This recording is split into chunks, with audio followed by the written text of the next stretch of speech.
కార్తీక దీపం సీరియల్లో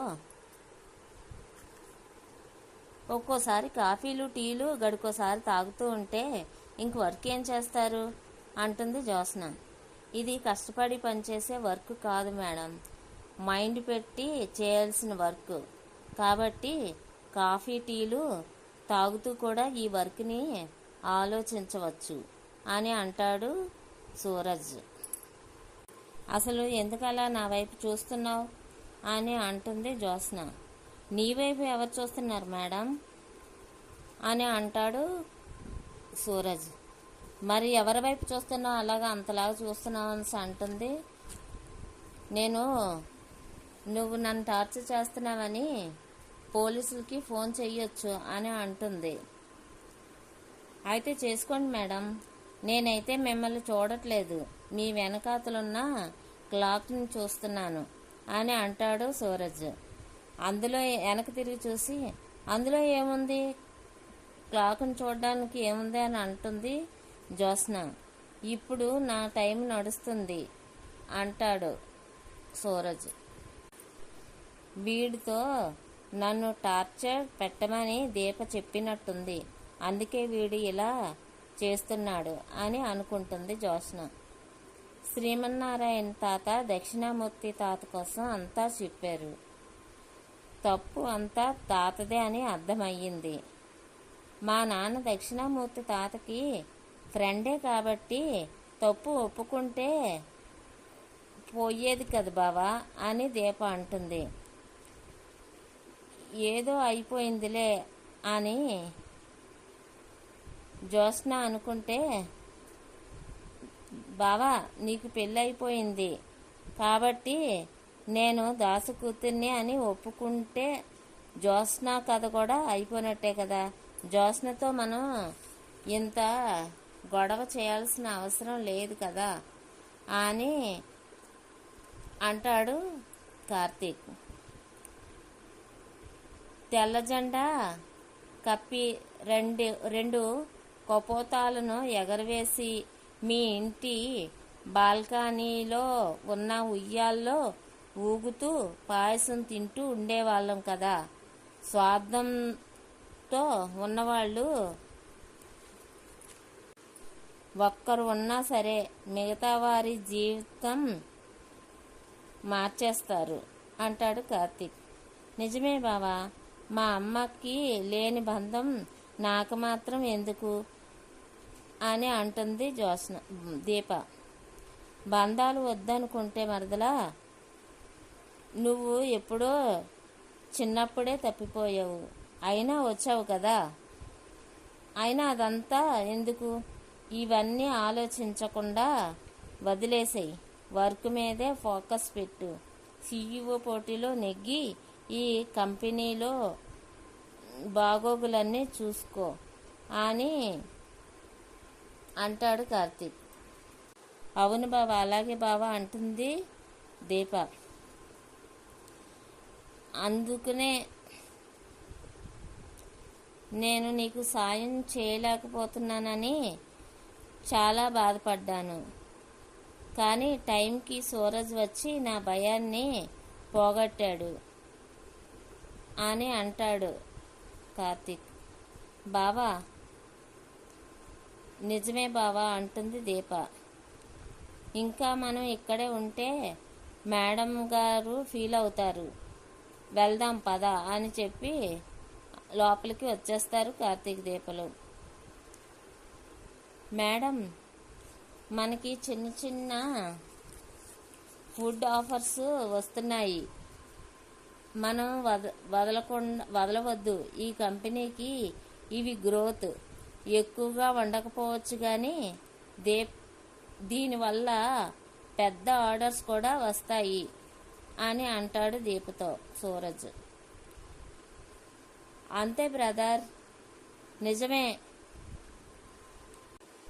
ఈ చిన్న చిన్నవే జీవితాన్ని ఒక మలుపు తిప్పుతాయి బ్రదర్, వీటిని వదులుకోకూడదు అని అంటాడు కార్తీక్. తమరి ఫోకస్ అంతా అక్కడే పెట్టినట్టున్నారు అని అంటుంది జ్యోత్స్న. ఇది సలహా కాదు, ఆటో కొటేషన్ అని అంటాడు కార్తీక్. ఈ మధ్య అందరూ మేధావులే అయిపోతున్నారు అని జ్యోత్స్న అంటే, భలేవారే మేడం, మేడి పర్వతం వంటి మీ విజ్ఞాన భాండాగారమును ముందు మేమంతా లిల్లీ ఫుడ్స్ మేడం అని అంటాడు కార్తీక్. బావా, ఇంక పొగడ్తలు ఆపి కూర్చో, నాకు చిన్న సలహా కావాలి అని జ్యోత్స్న అంటుంది. హలో, ఏం జరిగింది? వెంటనే బయలుదేరుతున్నాను, వస్తున్నాను అని ఫోన్ పెట్టేస్తుంది దీప. ఏమైంది మేడం అని సూరజ్ అడిగితే, మన బ్రాంచ్లో పెద్ద గొడవ అవుతుందంట, త్వరగా వెళ్దాం రండి అని దీప అంటుంది. నేను వస్తాను దీప అని కార్తీక్ అంటే, నువ్వు వెళ్ళడానికి వీల్లేదు బావా అంటుంది జ్యోత్స్న. ఆ బ్రాంచ్ కూడా జ్యోత్స్న రెస్టారెంట్లో భాగమే కాబట్టి అందరికీ సంబంధం ఉంటుంది అని కార్తీక్ అంటాడు.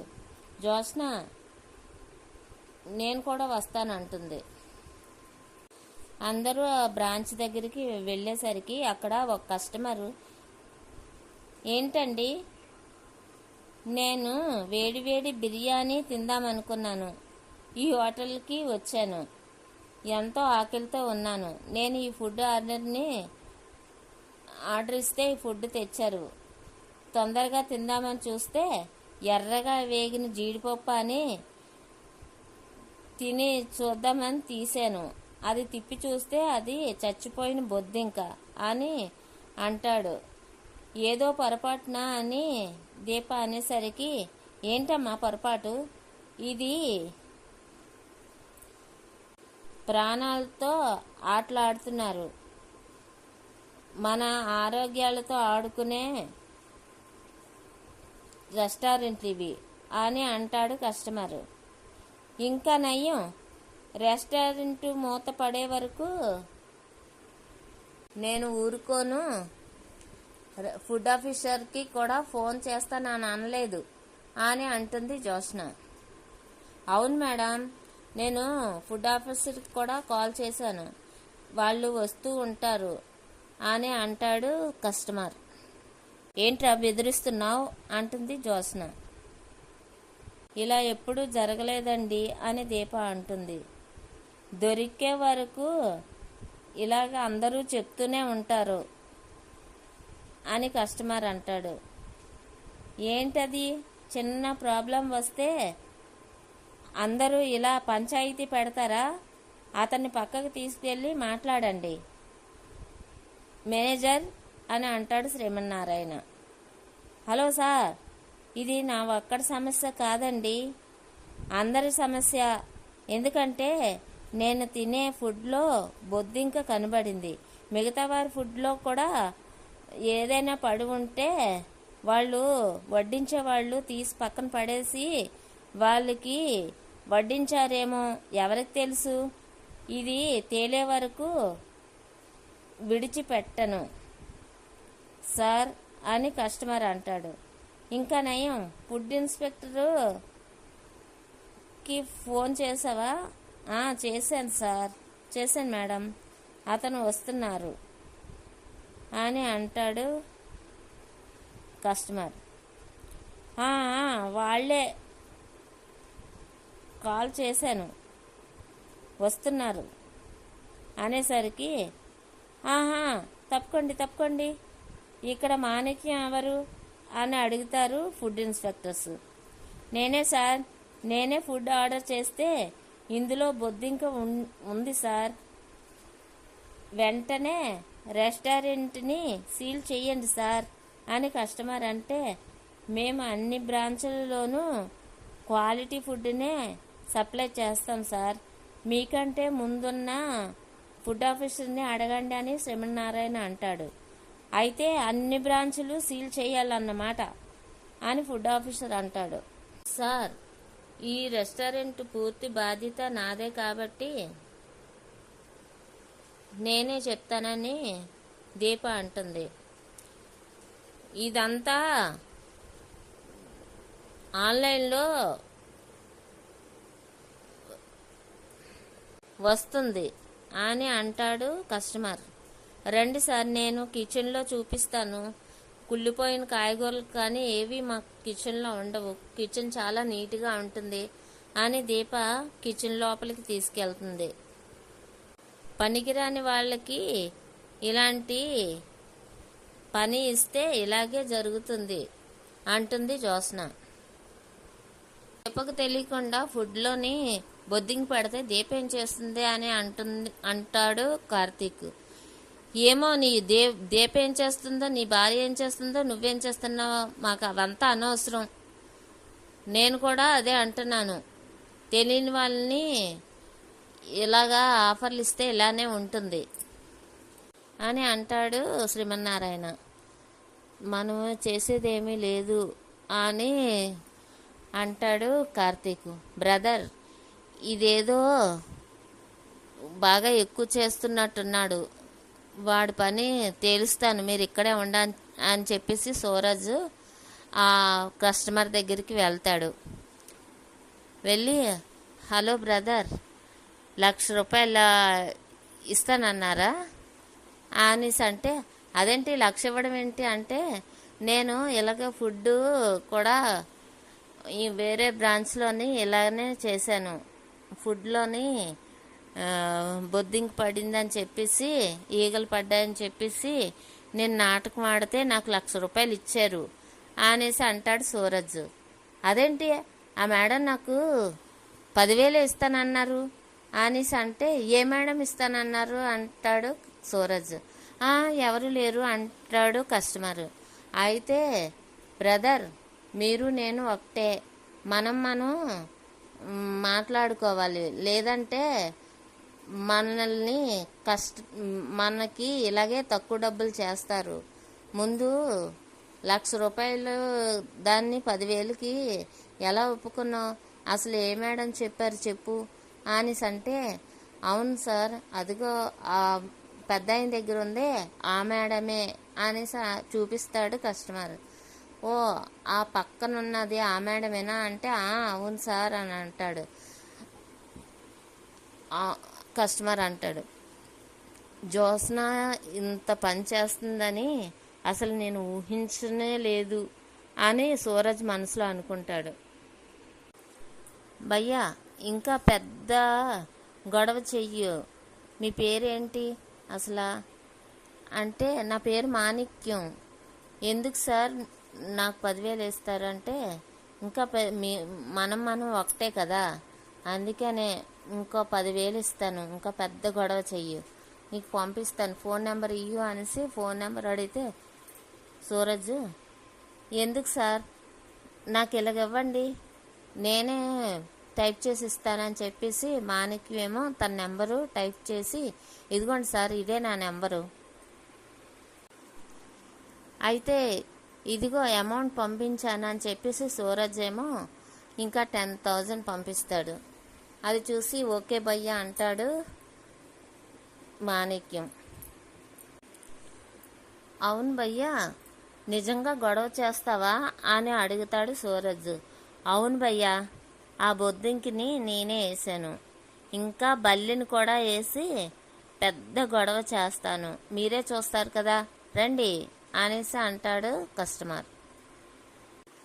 అప్పుడు ఆ కస్టమర్ అందరి ముందుకు వచ్చి, మనం దీంతో ఆపేయకూడదు, ఈ రెస్టారెంట్ని ఎలాగైనా సీల్ చేయాలి, ఇది మన అందరి ఆరోగ్య సమస్య అని పెద్ద నోరెట్టి అరుస్తుంటాడు కస్టమర్.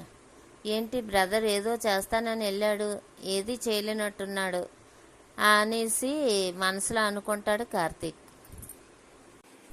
దీపా, ఇదంతా నేనే చేయించాను, ఇక నీ పని గోవిందా అని జ్యోత్స్న మనసులో అనుకుంటుంది. కిచెన్ అంతా చాలా శుభ్రంగా ఉంది సార్ అని ఫుడ్ ఆఫీసర్ అంటాడు. కిచెన్ అంతా శుభ్రంగా ఉంటే ఈ బొద్దింక ఎక్కడి నుంచి వచ్చింది అని కస్టమర్ అంటాడు. ఎక్కడి నుంచి వచ్చిందో నేను ఇప్పుడు చెప్తాను సూరజ్, ఇప్పుడు వరకు జరిగింది చాలు, ఇంకా నువ్వు ఇందులో ఇన్వాల్వ్ అవ్వకు. తాత, మీరు ఫుడ్ ఇన్స్పెక్టర్తో మాట్లాడండి, అని అంటుంది జ్యోత్స్న. ఇక్కడ మొదలైంది బొద్దింకతోటి. ఆ బొద్దింక ఎలాగొచ్చిందో చెప్తానన్నాడు కదా సూరజ్ అని అంటాడు కార్తీక్. ఇది ప్రజల ఆరోగ్య సమస్య సార్, ఇది వెంటనే మూసియండి సార్ అని కస్టమర్ అంటాడు. ఈ ఫుడ్ శాంపిల్స్ అంతా ల్యాబ్కి పంపించి ఫుడ్ ఎలా ఉందో టెస్ట్ చేయించాక పూర్తిగా అప్పటి వరకు ఈ రెస్టారెంట్ సీల్ చేస్తాం అని ఫుడ్ ఆఫీసర్ అంటాడు. సార్, మీరు ఫుడ్ టెస్ట్కి పంపించకముందే నేను రిపోర్ట్ చెప్తాను చూడండి సార్ అని అంటాడు సూరజ్. నువ్వెందుకు మధ్యలో ఇన్వాల్వ్ అవుతావు అంటుంది జ్యోత్స్న. బ్రదర్ ఏదో చెప్తాను అంటున్నాడు కదా, చెప్పని అంటాడు కార్తీక్. ల్యాబ్కి టెస్ట్కి ఫుడ్ పంపించకుండా ఎలా రిపోర్ట్ వస్తుంది బావా అంటుంది జ్యోత్స్న. ఇలా వస్తుంది చూడు అని చెప్పి, అరే నీకు అసలు ఎవరు పంపించారా ఫుడ్ ఇలా ఉందని చెప్పమనేసి అని అంటాడు సూరజ్ కస్టమర్ని. అదేంటి నువ్వు నా మనసు అన్నావు కదా అనేసి అంటాడు కస్టమరు. నేను దీప మనిషిని అంటాడు సూరజ్. ఏమో నువ్వు మాకు తెలీదు, ఫుడ్లోనే బొద్దింకి వచ్చిందని చెప్పి బుకాయిస్తాడు కస్టమరు. అయితే ఈ వీడియో చూడండి అని చెప్పేసి సూరజ్ ఏమో వీడియో ఆన్ చేస్తాడు. వీడియోలోని ఈ బొద్దింకను నేనే వేసాను, ఇంకా అవసరమైతే బల్లిని కూడా వేసి ఈ రెస్టారెంట్ సీల్ చేసేలాగా చేస్తాను, ఎంత పెద్ద గొడవైనా నేను చేస్తానని చెప్పేసి అండం ఫోన్ రికార్డ్ చేస్తాడు సూరజ్. ఆ రికార్డ్ని అందరికీ చూపిస్తాడు. అంతా ఈ వీడియో చూశారు కదా, ఇప్పుడు చెప్పండి ఎవరో ఇచ్చిన డబ్బుల కోసం ఈ రెస్టారెంట్ని మూయించాలనుకుంటున్నాడు అనేసి అంటాడు సూరజ్. రాస్కెల్, నేను ఎంతో నమ్మకంతో మంచి ఫుడ్ని సప్లై చేస్తుంటే ఈ ఫుడ్ని చెడ్డదని ప్రూవ్ చేయడానికి వస్తావా? అసలు నీతో డబ్బు కోసం చేయడానికి వచ్చావు, నీతో చేయించింది ఎవరు ముందు చెప్పు అని శ్రీమన్నారాయణ అంటాడు. ఈ వీడియోలో కనుక నా పేరు కానీ ఉందేంటి? ఒకవేళ నా పేరు కానీ ఉంటే ఇప్పుడు తాత వాణ్ణి కాదు నన్ను కొట్టుంటాడు. అసలు సూరజ్కి నా పేరు చెప్పుంటే ఈ పాటికి అందరికీ చెప్పేసి ఉండును అని అనుకుంటుంది మనసులో జ్యోత్స్న. ఇదంతా జ్యోత్స్న చేయించిందా అని దీప అనుకుంటుంది, కార్తీక్ అనుకుంటుంటాడు. ఇలాంటి పనులు డబ్బు కోసం చేయడం వల్లే ఎన్నో సంవత్సరాలు బట్టి పేరు రావాలని పోరాడుతున్న వాళ్ళందరినీ ఇప్పుడు ఒక్క క్షణంలో ఇలాంటి బొద్దింకలు వేసి నాశనం చేసేస్తారు. ఏదైనా మంచి పేరు రావాలంటే సంవత్సరాలు పడుతుంది, అదే నాశనం చేయాలంటే క్షణం చాలు అని అంటాడు కార్తీక్. చెప్పురా, అలా నీకు డబ్బు ఇచ్చి పంపించింది ఎవరు ముందు చెప్పు, పేరు చెప్పు అని కార్తీక్ అంటే ఆ మనిషి అనేసి అంటుంటాడు కస్టమరు. చెప్పు అనేసి సూరజ్ అంటుంటాడు. అయితే బావా ఇంకా ఊరుకోండి, అసలు మనిషి ఎదురుగుంటానే ఉంటే ఇంకా వాళ్ళ పేరు చెప్పమని వీళ్ళ పేరు చెప్పమని ఎందుకు అనడం? ఇంకా వీడియో అంతా చూశారు కదా, నిజమేంటో తెలిసిపోయింది కదా, ఇప్పుడు సోషల్ మీడియాలో టెలికాస్ట్ అవ్వకుండా ఇది ఆపండి అని చెప్పేసి దీప అంటుంది. ఈ ఎపిసోడ్ ఇంతటితో ముగుస్తుంది ఈరోజు.